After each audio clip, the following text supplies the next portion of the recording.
हम बात कर रहे हैं अमेरिका का ऐसा धर्मगुरु जिसके अंधविश्वास में आकर 900 से अधिक लोगों ने आत्महत्या कर ली थी। इसे इतिहास की सबसे बड़ी आत्महत्या की घटना मानी जाती है, जिसे सुनकर हर कोई दंग रह जाता है। यह घटना 18 नवंबर 1978 को घटी थी, जिसमें 900 से भी ज़्यादा लोगों ने एक साथ आत्महत्या कर ली थी। इस घटना का कारण जिम जोन्स नाम का एक व्यक्ति है। जिम जोन्स एक साम्यवादी यानी कम्युनिस्ट विचारधारा का व्यक्ति था, जो खुद को मसीहा मानता था, जिसका जन्म 13 मई 1931 को इंडियाना के क्रेटे में हुआ था। जिम जोन्स के बचपन के दोस्त बताते थे कि उसे बचपन से ही जन्म और मृत्यु पर काफ़ी दिलचस्पी थी और वो अक्सर अपनी प्रॉपर्टी पर जानवरों का अंतिम संस्कार किया करता था। जिम जोन्स को जानने वाले बताते हैं कि वो बहुत ही तेज़ दिमाग का लड़का था और किताबें पढ़ने का बहुत ज़्यादा शौकीन था। जिम जोन्स पूरी तरह से कम्युनिस्ट था। वह भगवान पर विश्वास नहीं करता था। जिम जोन्स ने खुद को ही भगवान मानकर अपने विचारधारा से लोगों को इकट्ठा करना शुरू किया और उसके बहुत सारे भक्त भी बन गए।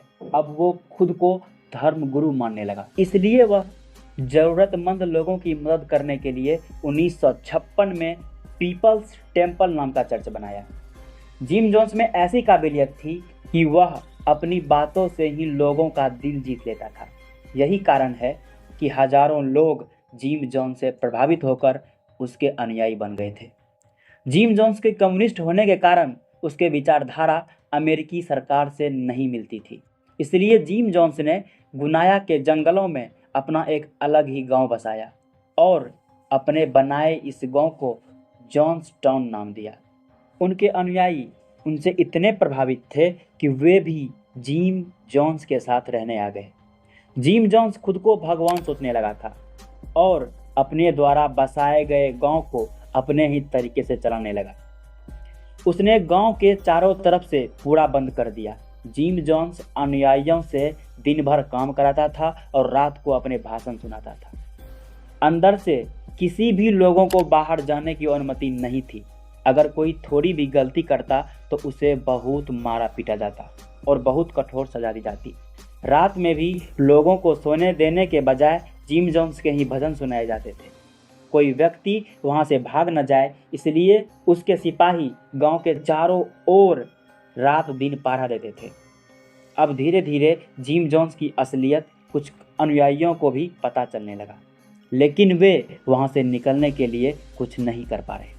अमेरिका के सरकार को जब जॉन्सटाउन में हो रहे अत्याचारों का पता चला तो नवंबर 1978 को एक कांग्रेसमैन लियो रियान को इस जगह का मुआयना करने के लिए भेजा गया और वे अपने साथ एनसीबी के कैमरामैन और विभिन्न पत्रकारों को साथ लेकर गए थे।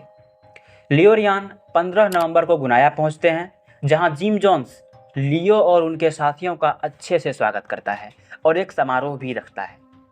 उस समारोह के दौरान जिम जोन्स का वर्नोन गोस्नी नाम का एक अनुयायी लियो को एक पत्र देता है, जिसमें वह खुद के और गुनाया के बाकी सदस्यों को बाहर निकालने के लिए मदद मांगता है। 18 नवंबर की दोपहर को लियो रियान अपने साथियों के साथ वहां से निकल जाता है और अपने मंदिर के 15 सदस्यों को भी बाहर निकालने में कामयाब हो जाता है। लेकिन यह सब बात जब जिम जोन्स को पता चलता है तो वह लियो रियान पर हमला करने के लिए कुछ लोगों को भेजता है। लियो रियान गुनाया के हवाई अड्डे में पहुंचे होते हैं तो जिम जोन्स के हमलावर उन पर गोलीबारी कर देते हैं और इस गोलीबारी में लियो रियान समेत 5 लोगों की मौत हो जाती है। यह वही दिन था जो कि अमेरिका के इतिहास का काला दिन बन गया था, क्योंकि इसी शाम जॉन्सटाउन में 909 लोगों ने आत्महत्या की, जिसमें 304 बच्चे भी शामिल थे और सभी लोगों की मौत साइनाइड जहर की वजह से हुई थी। इस दिन कुल मिलाकर 913 लोगों की मौत हुई थी। बाद में छानबीन में आत्महत्या के दौरान हुई ऑडियो रिकॉर्डिंग की 45 मिनट की क्लिप भी मिली। लियो रियान के हत्या के बाद जिम जोन्स को पता था कि अमेरिकी सरकार जॉन्सटाउन पर कार्रवाई करने अवश्य आएगी, इसलिए जिम जोन्स ने अपने सभी अनुयायियों को इकट्ठा किया और उन्हें बताया कि अमेरिकी सरकार हम सबको मारने आ रही है जो लोग बच जाएंगे वे उनके साथ बहुत ज़्यादा अत्याचार करेंगे और वे बच्चे और बुजुर्गों को बम से उड़ा देंगे और जानवरों जैसा बर्ताव करेंगे। जोन्स लोगों से कहता है कि मौत से मत डरो, यह हमारा दोस्त है और बस ज़िंदगी की एक अगली पीढ़ी है। ऑडियो टेप में पता चलता है कि जोन्स की पत्नी बच्चों की मौत का विरोध करती है, लेकिन जोन्स उसे जबरन रोक देता है। ऑडियो टेप के अंत में जिम जोन्स कहता है कि हमने अत्याचार नहीं की, हमने एक अमानवीय दुनिया की स्थिति का विरोध करते हुए क्रांतिकारी आत्महत्या का कृत्य किया है। इसके बाद बड़े से टब में अंगूर का सॉफ्ट ड्रिंक बनाया जाता है जिसमें साइनाइड जहर मिलाया जाता है और सबको पिलाया जाता है। सबसे पहले जिम यह बुजुर्ग और माँ बाप द्वारा उनके बच्चों को पिलाता है ताकि उनके पास जीने की वजह ही ना रहे।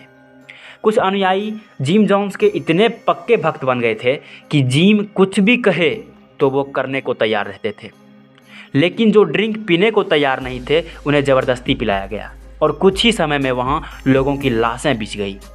इसके बाद जिम जोन्स को भी उसकी कुर्सी पर तकिए में आराम से बैठे पाया गया और उसके सिर पर गोली का निशान था। जिम के बेटे का मानना था कि उसे किसी ने गोली मारी होगी, लेकिन बाद में इसे भी आत्महत्या ही घोषित कर दिया गया। जिम के कुर्सी में जॉर्ज संतानिया की कुछ पंक्तियां लटकी हुई थी जिसमें लिखा था कि लोग अतीत को याद नहीं करते हैं, वे इसे दोहराने की निंदा करते हैं। साथियों, इस तरह से एक सनकी आदमी के प्रति अंधविश्वास में आकर 8 नवंबर 1978 को 900 से भी अधिक लोग अपनी जान गंवा बैठते हैं। यह भारत में हुए 9/11 के हमले से पहले यह अमेरिकी इतिहास की सबसे बड़ी मानव क्षति है।